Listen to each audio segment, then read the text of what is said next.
PK astro channel நேயர்கள் அனைவருக்கும் astro பூர்ணாவின் அன்பார்ந்த வணக்கங்கள். உங்களை இந்த சேனல்ல இப்ப சந்திக்கிறதுல பெருமகிழ்ச்சி அடைகிறேன். இன்னைக்கு நாம பார்க்கக்கூடிய சிறப்பு தலைப்பு ராகு கேது பெயர்ச்சி. மே மாதம் 18ஆம் தேதி இரவு சுமார் 7:36 மீன ராசியிலிருந்து ராகு பகவானும் கன்னி ராசியிலிருந்து சிம்ம ராசிக்கு கேது பகவானும் பெயர்ச்சி ஆகிறார். இந்த ராகு கேது பெயர்ச்சி ஒவ்வொரு ராசி என்பர்களுக்கும் என்ன மாதிரியான ஒரு பலன்களை கொடுக்க போகுது, எந்தெந்த ராசி என்பர்கள் ஒரு நல்ல அதிர்ஷ்ட காலத்தை சந்திக்கக்கூடிய ராசி என்பர்கள், எந்த ராசி என்பர்கள் நல்ல கவனத்தோடு இருக்கக்கூடிய ராசி என்பர்கள் அப்படின்றதுதான் நம்ம இந்த பதிவுல தெளிவா பார்க்க போறோம்.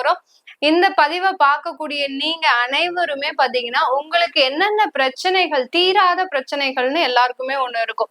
சில பேர் பாத்தீங்கன்னா கடன் பிரச்சனைகள்ல இருப்பீங்க, சில பேர் ஏதாவது ஒரு வியாதி பிரச்சனையில இருப்பீங்க, சில பேர் குழந்தை பிறப்புக்காக ரொம்ப நாள் காத்துட்டு இருப்பீங்க, சில பேருக்கு திருமண தடைகள் இருக்கும். இப்படி உங்களுக்கு என்னென்ன பிரச்சனைகள் இருக்கோ அந்த பிரச்சனைகளுக்கு நீங்க இந்த கமெண்ட் பாக்ஸ்ல நீங்க இந்த பதிவை பார்த்துட்டு இருக்கிறீங்க, ராகு கேது பெயர்ச்சி பார்த்துட்டு இருக்கிறீங்கன்னா கமெண்ட் பாக்ஸ்ல உங்களுடைய பிரச்சனைகளை மட்டும் போடுங்க. இந்த மாதிரியாக குழந்தை பேரு இல்லை, இந்த மாதிரி கடன் தொந்தரவு அதிகமாக இருக்கு, இப்படின்னு உங்களுடைய பிரச்சனைகளை நீங்க அந்த கமெண்ட் பாக்ஸ்ல போடும்போது நான் அந்த பதிவுக்கு உண்டான ஒரு பரிகாரத்தை உங்களுக்கு ஒரு இதுல பதிவா நான் வெளியிடுவேன். அந்த பதிவை கேட்டு நீங்க அதற்குண்டான பரிகாரங்களை செய்யும் போது ஆட்டோமேட்டிக்காக உங்களுக்கு உண்டான பிரச்சனைகள், தீராத பிரச்சனைகள், நிறைய பேருக்கு தீராத பிரச்சனைகள் இருக்கு. எவ்வளவோ பெயர்ச்சி ஆனாலும் கிரகங்கள் அந்த பெயர்ச்சி ஆனாலும் இவர்களுக்கு ஜாதக ரீதியாக சில தொந்தரவுகள் இருக்கும். அதனால கமெண்ட் பாக்ஸ்ல உங்களுக்கு அந்த பிரச்சனைகளை பதிவிடுங்க. உங்களுக்கு உண்டான பரிகாரங்கள்,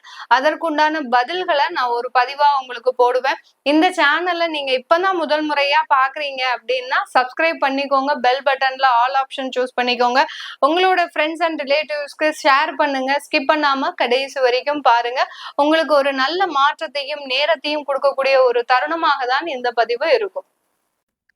மேஷ ராசி அன்பர்கள், மேஷ ராசிக்கு அதிபதி செவ்வாய். செவ்வாயின் காரகம் பாத்தீங்கன்னா கொஞ்சம் அதிகமா கோவப்படுவாங்க. அதே சமயத்துல சட்டுன்னு ஒரு இடத்துல பேசக்கூடிய நபர்கள், உறவினர்கள் மத்தியில ஒரு முக்கியமான ஒரு பேச்சை விடுபவர்களே நம்ம மேஷராசி என்பர்களா தான் இருப்பாங்க.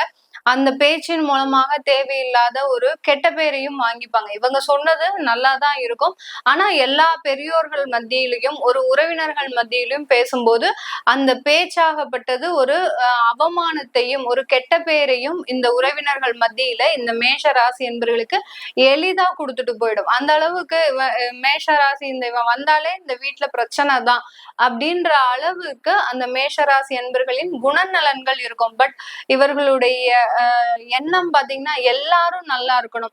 தன்னுடைய உறவினர்களா இருந்தாலும் சரி, நண்பர்களாக இருந்தாலும் சரி, அடுத்து தன்னுடைய குழந்தைகள், பெற்றோர்கள், குழந்தைகள் எல்லாருமே நல்லா இருக்கணும்னு ஆசைப்படக்கூடியவர்கள் நம்ம மேஷராசி என்பர்கள். இவர்களுக்கு இந்த ராகு பகவான் 11ஆம் இடத்துல பெயர்ச்சி ஆகிறார். மிக அபரிமிதமான ஒரு நன்மைகளை கொடுக்கக்கூடிய ஒரு தருணமாக தான் இருக்க போது. 12ஆம் இடத்துல சனி பகவான் விரய சனியாக இருந்தா கூட, 7.5 சனியின் ஆரம்பமாக இவர்களுக்கு இருந்தா கூட இந்த 1.5 வருடங்கள் ஒரு தொழில்ல நல்ல லாபத்தை அடையக்கூடிய ஒரு நேரமாக தான் இருக்கும். கடந்த காலத்துல தொழில் செஞ்சாலும் கூட அந்த தொழில்ல போதுமான வருமானம் இருக்காது, அடுத்து தேவையான வாய்ப்புகளும் இவர்களுக்கு இருக்காது இந்த மேஷ ராசி என்பர்களுக்கு. இப்போ இந்த காலத்துல அந்த 11ஆம் இடத்துல ராகு பகவான் வரும்போது பாத்தீங்கன்னா நிறைய ஒரு மாற்றங்களை அந்த தொழில்ல கொடுக்கக்கூடிய ஒரு தருணம். ராகு கொடுக்க கெடுப்பார் யார் உண்டோ அப்படின்ற மாதிரியான ஒரு பழமொழி இருக்கு.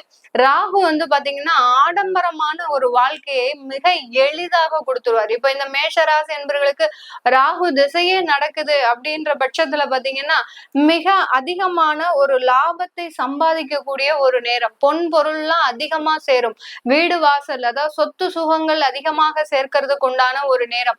கடன்கள்லாம் இருந்ததுன்னா நிமிஷமா அந்த கடன்கள் எளிதாக குறையறதுக்கு உண்டான ஒரு நேரமாக தான் இந்த ராசி என்பர்களுக்கு உங்களுக்கு இந்த 1.5 வருடம் இருக்க போகுது. இந்த நிழல் கிரகங்கள், இந்த சாயா கிரகங்கள் பெயர்ச்சி ஆகும் போது ஒரு கிரகம் நன்மையை கொடுக்கும், இன்னொரு கிரகம் ஏதாவது ஒரு தடைகளை தான் கொடுக்கும். அதே மாதிரிதான் இந்த கேது பகவான் பாத்தீங்கன்னா உங்களுடைய 6ஆம் இடத்துல இருந்து 5ஆம் இடமான அந்த கன்னி ராசிக்கு பயிற்சி ஆகிறார். 5ஆம் இடம்ன்றது பூர்வ புண்ணிய ஸ்தானம். என்னுடைய பதிவை நீங்க ஏற்கனவே பார்த்திருக்கிறீங்கன்னா நிறைய பதிவுல சொல்லியிருப்பேன். பூர்வ புண்ணிய ஸ்தானம், பாக்கியஸ்தானம் எல்லாம் பாத்தீங்கன்னா உங்களுக்கு பேங்க் கிரெடிட் மாதிரி. நீங்க எந்த அளவுக்கு புண்ணியங்களை, தான தர்மங்களை செய்றீங்களோ அந்த பூர்வ புண்ணிய ஸ்தானத்துல உங்களுக்கு கிரெடிட் ஏறிக்கிட்டே இருக்கும். ஏதாவது பாவங்களை செய்றீங்க, எல்லாருமே நல்லதுதான் செய்வாங்களா அப்படின்னு கேட்டீங்கன்னா சந்தர்ப்ப சூழ்நிலை, அடுத்து பாத்தீங்கன்னா நம்மளுடைய உறவு முறைகள் காரணமாக ஏதாவது ஒரு இடத்துல நம்ம தப்பு பண்ணிடுறோம். அந்த தப்புகள், அந்த பாவங்கள் நமக்கு அந்த பூர்வ புண்ணிய ஸ்தானத்துல கெடு பலன்களை கொடுக்கக்கூடிய ஒரு நேரமாக இருக்கும். இப்போ நம்ம இந்த நேரத்துல, இந்த ஜென்மத்துல என்னென்னலாம் பண்றோமோ அதுதான் அந்த பூர்வ புண்ணிய ஸ்தானத்துல உங்களுக்கு நன்மையாகவும் தீமையாகவும் அடுத்த 3 தலைமுறைகளுக்கு அந்த பாவ புண்ணியங்கள் போய் சேரக்கூடிய ஒரு நேரமாக இருக்கும். இப்போ இந்த இடத்துல கேது பகவான் வரார். அதனால உங்களுடைய முன்னோர்கள் செய்த தவறுக்கு, உங்க முன்னோர்கள் நல்லதை செஞ்சிருந்தாங்கன்னா கண்டிப்பா அந்த கேது பகவான் உங்களை வழக்குகள்ல இருந்து விடுதலை செய்யக்கூடிய ஒரு நேரமாக இருக்கும்.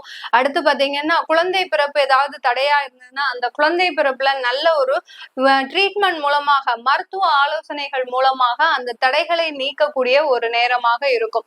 இதே இது உங்க ஜாதகப்படி, உங்களுடைய தசா புத்திப்படி உங்களுக்கு ஒரு முன்னோர்கள் சாபம் இருக்கு, பெண் சாபம் இருக்கு அப்படின்ற பட்சத்துல இந்த மேஷ ராசி என்பர்களுக்கு இந்த 5ஆம் இடத்துல வரக்கூடிய அந்த கேது பகவான் தேவையில்லாத வழக்குகளை கொடுக்கக்கூடிய ஒரு தருணமாக இருக்கும். கேது பாத்தீங்கன்னா ஒரு வழக்குக்கோ ஒரு பிரச்சனைக்கோ தீர்வை கொடுக்கக்கூடியவர் தான் இந்த கேது பகவான் நம்மளுக்கு ஜோதிட ரீதியாக. அப்படி இருக்கும்போது இந்த 5ஆம் இடத்துல வரக்கூடிய அந்த கேது பகவான் உங்களுக்கு கடனை கொடுக்கறதுக்கு உண்டான ஒரு நேரமாக இருக்கும். குழந்தைகள் சம்பந்தமான அவர்களினுடைய வளர்ச்சிக்காக நீங்க கடன் வாங்கக்கூடிய ஒரு சூழ்நிலையாக இருக்கும். நிறைய மேஷராசி அன்பர்கள் ஏதாவது வேலையை விடணும் நினைச்சிட்டு இருக்கிறவங்க இந்த காலகட்டத்துல அவர்களை அறியாமலேயே வேலையை விடக்கூடிய ஒரு தருணமாக இருக்கும். நிறைய பேருக்கு வேலை அலுவலகத்துல உங்களுக்கு ப்ரெஷர் எல்லாம் நிறைய இருக்கும், அப்படி இன்கமும் இருக்கும். ஆனா அந்த இன்கம் வருமானத்திற்கு தகுந்த மாதிரியான ஒரு ஒர்க்லோடும் இந்த மேஷ ராசி என்பர்களுக்கு இருக்கும். இதுல இருந்தெல்லாம் நம்ம வெளியில வரணும் அப்படின்னு நினைச்சுக்கிட்டே இருந்தவங்க இன்னும் 1 வருட காலம் நம்ம அதை ஒத்தி போடுவோம் அப்படின்னு மனசுல நினைச்சிருப்பீங்க. ஏன்னா இந்த 7.5 சனியின் பயத்துல நீங்க எப்படியாவது இந்த வேலையை நம்ம காப்பாத்திக்கணும் அப்படின்ற மாதிரியான ஒரு எண்ணங்கள் ஓடிட்டு இருக்கும். ஆனா என்னைக்கு இந்த கேது பகவான் உங்களுக்கு இந்த 5ஆம் இடத்திற்கு பெயர்ச்சியாகி வராரோ அன்னைக்கு பாத்தீங்கன்னா கண்டிப்பா உங்களுக்கு வேலை இழப்புகள் அதிகமாக இருக்கும். இப்படி இந்த ராகு ஒரு பக்கம் உங்களை முயற்சிக்கு முன்னேற்றத்தை கொடுத்தாலும் இந்த கேது பகவான் ஏதாவது ஒரு தடைகளை உங்களுடைய வாழ்க்கையில கொடுத்துக்கிட்டே இருப்பார். இந்த தடைகள் எப்படி வருது? உங்களுடைய முன்னோர்கள் சாபத்தினால, உங்களுடைய பாவ புண்ணியங்களுக்கு ஏற்றவாறு தான் இந்த கேது பகவான் இந்த காலகட்டத்துல செயல்பட போறார். அதனால அதிகப்படியா ஏதாவது பிரச்சனைகள் இருக்கு, வழக்குகள் இருக்கு. காதல்ன்றது பாத்தீங்கன்னா இந்த காலத்துல கொஞ்சம் கசப்பை கொடுக்கக்கூடிய ஒரு நேரமாக இருக்கும். நிறைய பேருக்கு மேஷராசி என்பர்கள் இளமை பருவத்துல இருக்கிறீங்க, ஒரு 20 வயசுல இருந்து 25 வயதுக்குள்ள இருக்கிறீங்க அப்படின்னா அவர்களுக்கெல்லாம் இந்த காலகட்டம் நல்ல ஒரு காதல் ஏற்படுவதற்கு உண்டான ஒரு நேரமாக தான் இருக்கும். அதே காதல் இந்த 1.5 வருடத்துல ஒரு கசப்பான ஒரு அனுபவங்களையும் கொடுக்கக்கூடிய ஒரு நேரமாக தான் இருக்க போது இந்த ராசி என்பர்களுக்கு. பெண்களுக்கு, இந்த மேஷ ராசியில இருக்கக்கூடிய பெண்களுக்கு பாத்தீங்கன்னா அதிகப்படியான சொந்தமாக தொழில் செய்வதற்குண்டான ஒரு பாக்கிய அமைப்பை கொடுப்பதற்குண்டான ஒரு நேரமாக இருக்கும். சொந்தமான தொழில் பாத்தீங்கன்னா ஏதோ ஒரு சின்ன லெவல்ல ஆரம்பிப்பீங்க. இந்த பெண்கள்லாம், அதிகமான பெண்கள் பாத்தீங்கன்னா அசைவ உணவுகளை தன்னுடைய தொழிலாகவே எடுத்து மாற்றுவதற்குண்டான அமைப்புகள் இந்த மேஷராசி என்பர்களுக்கு இருக்கும்.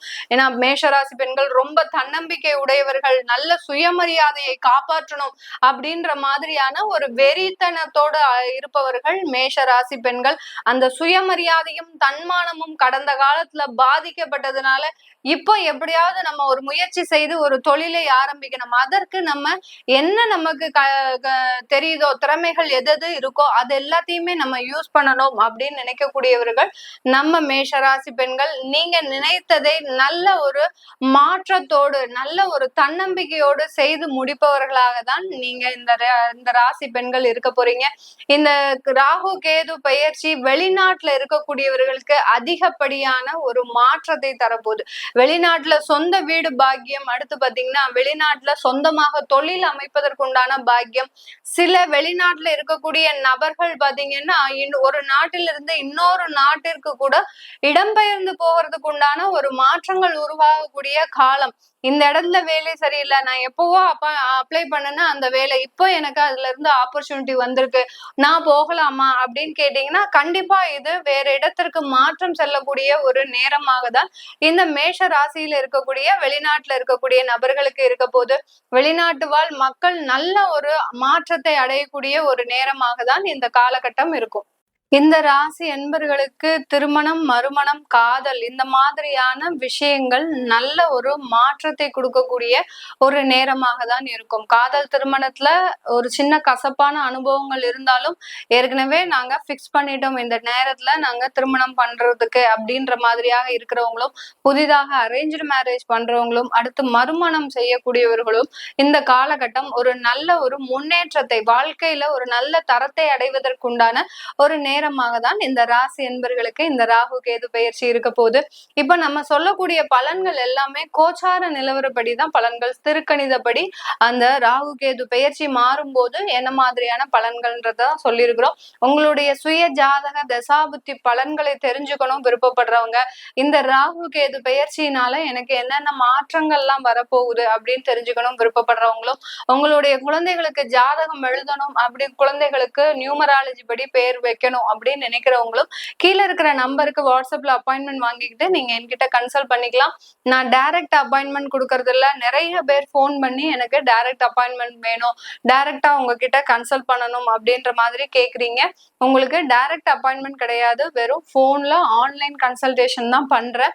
டைரக்ட் அப்பாயின்மெண்ட் வேணும்னு நினைக்கிறவங்க நீங்க வீடியோ கால் ஆப்ஷனை எடுத்துக்கலாம். தாராளமாக வீடியோ கால் ஆப்ஷன் எடுத்துக்கிட்டீங்கன்னா உங்களுக்கு அதன் மூலமாக உங்களுடைய பலன்களை நீங்க தெரிஞ்சுக்கலாம். உங்களிடமிருந்து விடைபெறுவது உங்கள் ஆஸ்ட்ரோ பூர்ணா. நன்றி, வணக்கம்.